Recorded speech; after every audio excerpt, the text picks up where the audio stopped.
Okay, Erin. All right, good job here. I'm so glad to hear you're becoming more comfortable in the environment. That's fantastic because that points to good learning. And as an educator, this is just probably one of the most rewarding comments that I could get towards the latter stages of a class is that a student is stating that they're becoming very comfortable in the environment. That's good learning, and that points to the ability to be able to really start experimenting and pushing your skill level to a higher degree. Once you're comfortable in the environment, that the rest comes naturally, right? So I'm really, really glad to hear that. Okay, let's start with the magazine ad, shall we? I'll take a look at the magazine ad. It's a good job, definitely. There's no doubt. It's really, really done well. I think the rebalance of the composition looks fantastic. It's got excellent balance right now. 7 price for the nice of 4. Right now, I think that the subhead is midway between the body copy and the headline. So in terms of proximity, it doesn't know where its home is. It belongs with the subhead.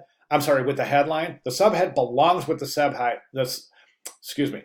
The subhead belongs with the headline and not with the body copy, right? So it's a subhead is kind of a segue into the body copy. So my recommendation here is just to bump that up a little bit closer, just a little bit closer right over there. All right, now you've got right alignment in the headline subhead area, but you got left alignment in the body copy area. My recommendation is if you're going to use right alignment for the headline, is follow this with right alignment here and just keep that right aligned.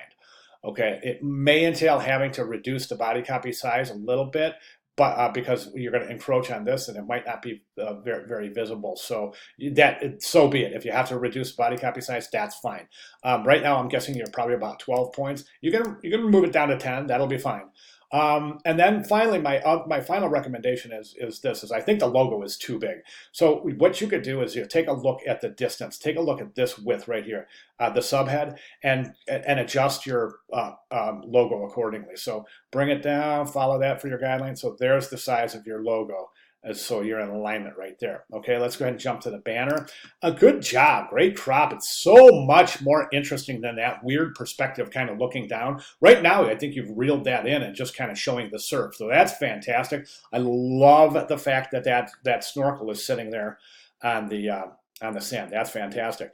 Okay, now in this particular ad, I think that your type is a little too large. So the subhead is. I would take this whole configuration and reduce it by a couple of points, and that subsequently might entail having to reduce, just to preserve hierarchy, to reduce the scale of the animated call to action. I think right now it's just a little too overwhelming. Watch my cursor. The subhead headline configuration should take up about this space right here. Okay, so reduce that size, then reduce the size of this accordingly. Okay. Of the animated call to action. All right, at that point, I think this is a little cluttered. You don't need all this contact information here in a web banner ad. As a matter of fact, all I would use is St. Thomas USVI, or even just the address, but you don't need the telephone number and the URL. Because viewers know if they click on the banner, they're going to the site where all pertinent information is readily available. So I would say just go ahead and say